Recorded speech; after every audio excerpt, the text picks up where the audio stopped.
चलिए भाई, विज्ञान क्या कह रहा है तुम्हारा?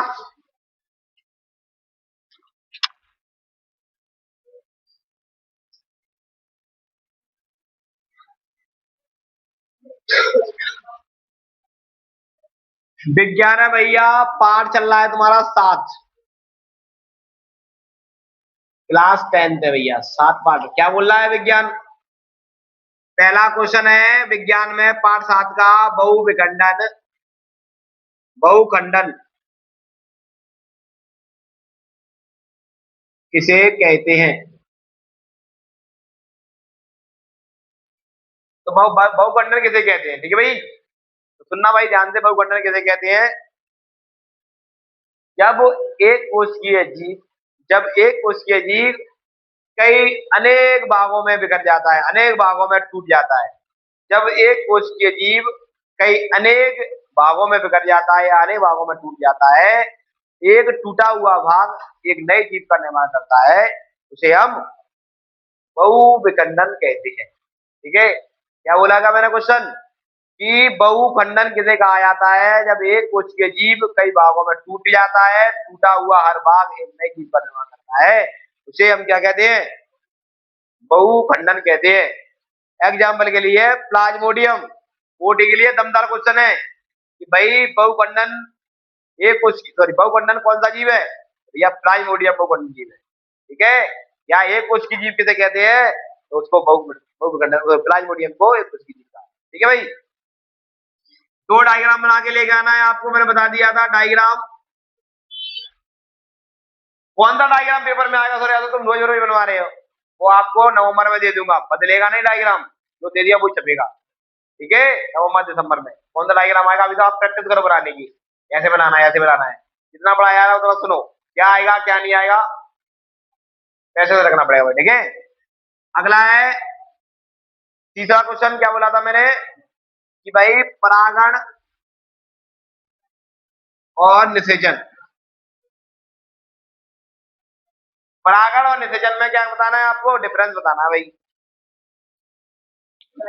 क्या होता है परागण, क्या होता है निषेचन। ठीक है भाई, तो भैया परागण में एक पुष्प के पुरुष केसर दूसरे पुष्प के स्त्री केसर में पहुंचते हैं।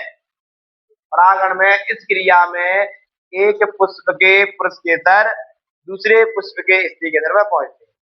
निषेचन किसके साथ होता है? निषेचन नर और मादा के संयोजन से होता है। निषेचन नर और मादा के संयोजन से होता है। ठीक है भाई, इसमें भैया इस क्रिया के बाद नर युग्म बनता है, दो नर युग्म बनते हैं। इसमें परागण में, जब परागण में क्रिया होती है तो भैया दो नर युग्म बनते हैं। जब निषेचन में क्रिया होती है तो युग्म नज बनता है। जब निषेचन में क्रिया होगी तो क्या बनेगा? युग्म नज बनेगा। ठीक है, और भाई तीसरा पॉइंट बोला था कि इस क्रिया में परागण क्रिया में जब क्रिया होगी तो जल की, वायु की और कीट की आवश्यकता होगी। परागण जब क्रिया करेगा तो जल, वायु और कीट की आवश्यकता होगी। निषेचन क्रिया करेगा तो कोई किसी की आवश्यकता नहीं होगी, जल, वायु, कीट की कोई आवश्यकता नहीं। ठीक है, आता है तुम्हारा कि जब परागण क्रिया होती है तो पुष्पों में कोई चेंजिंग नहीं आता। परागण क्रिया होती है तो पुष्पों में कोई चेंजिंग नहीं आता, और निषेचन क्रिया होती है तो भैया पुष्प कितने बदल जाते हैं? फल और बीज में बदल जाते हैं। ये है 4 पॉइंट। तीन ही पॉइंट याद रहेंगे, 2 ही पॉइंट याद रहेंगे तो भी अच्छा रहेगा। ठीक है भाई, ओके डन। साइंस में इतना ही है। चल भैया, सामाजिक विज्ञान में भी 7 चैप्टर है अपना।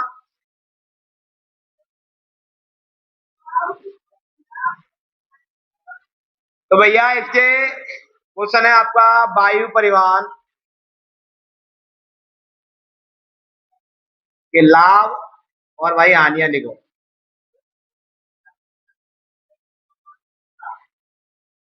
वायु परिवहन की लाभ और हानियां लिखना बेटा है भाई। वायु परिवहन क्या होता है? एरोप्लेन, हेलीकॉप्टर वगैरह जो वायु में चलते हैं उसको अपन वायु परिवहन बोलते हैं। ठीक है, पहले लिख रहा है वायु परिवहन के लाभ, अंडरलाइन करके भैया सुनो। वायु परिवहन अन्य साधनों की तुलना में, अन्य साधनों की तुलना में तेज चलने वाला यातायात साधन है। वायु परिवहन यातायात में यातायात साधनों में तेज चलने वाला साधन है। पहला पॉइंट। वायु परिवहन घने जंगल, पहाड़ी इलाका, समुद्री इलाका, बड़ी बड़ी नदियों को आसानी से पार किया जा सकता है वायु परिवहन। प्रगति पे कैसी भी समस्या उत्पन्न हो जाए, कैसी भी समस्या आ जाए, तो भैया वायु परिवहन लाभदायक होता है। ठीक है, और वायु परिवहन आरामदायक संसाधन है। 4 पॉइंट कौन कौन से? पहला पॉइंट बोला वायु परिवहन अन्य साधनों की तुलना में तेज चलने वाला साधन। वायु परिवहन से हम बड़े बड़े घने जंगल, सुनसान इलाका, बड़े बड़े नदी तालाब को आसानी से पार कर सकते हैं। पृथ्वी पर कोई भी समस्या उत्पन्न हो जाए, जैसे बाढ़ आया है, भूकंप आया, तूफान आया है, तो वायु परिवहन से आसानी से हम क्या कर सकते हैं? इसका निपटारा कर सकते हैं। वायु परिवहन लाभदायक साधन है। अब इसकी हानियां, लाभ हो गए, हानियां क्या? अब भाई हानियां, भैया वायु परिवहन की हानियां निम्नलिखित है। पहली हानि है कि वायु परिवहन क्या होगा? अन्य साधनों की तुलना में महंगा संसाधन है। वायु परिवहन से अपने यात्रा करेंगे तो भैया महंगी पड़ेगी। इससे रेल की यात्रा की तुलना में इससे महंगी पड़ेगी। तो दूसरा लिखना है वायु परिवहन जब कोहरा आता है, तूफान आता है, तो वायु परिवहन को प्रभावित करता है। चल लेगा पर ऐसा नहीं चल पाएगा जैसे वो चलना चाहता है। ठीक है, इसकी 2 हानियां है। Okay done. अगला क्वेश्चन है तुम्हारा कि भाई पूर्वी राज्यों में, भारत के पूर्वी राज्यों में वायु परिवहन क्यों महत्वपूर्ण है? महत्वपूर्ण है।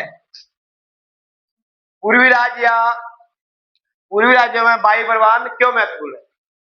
भैया पूर्वी राज्यों में वायु परिवहन निम्नलिखित कारणों से महत्वपूर्ण है। पहला कारण क्या है? तो पहला कारण है कि भाई सुनो, पहला कारण है कि भैया जो पूर्वी राज्य है ना भारत का, वो पहाड़ी क्षेत्र में आता है। पूर्वी राज्य पहाड़ी क्षेत्र में आने के कारण यहाँ पर रेलवे लाइन और सड़क लाइन बिछना अति असंभव है। इसलिए वायु परिवहन अत्यधिक महत्वपूर्ण है। ठीक है, पूर्वी राज्य में पहाड़ी इलाका क्षेत्र होने के कारण यहाँ पर सड़क लाइन और रेलवे लाइन बिछना असंभव है। इसलिए वायु परिवहन अत्यधिक महत्वपूर्ण। पहला पॉइंट। दूसरा पॉइंट, पूर्वी राज्यों में बड़ी बड़ी नदियां, बड़े बड़े धरातल, घने घने जंगल होने के कारण सड़क लाइन बिछाना अति असंभव है। इसलिए वायु परिवहन अत्यधिक महत्वपूर्ण।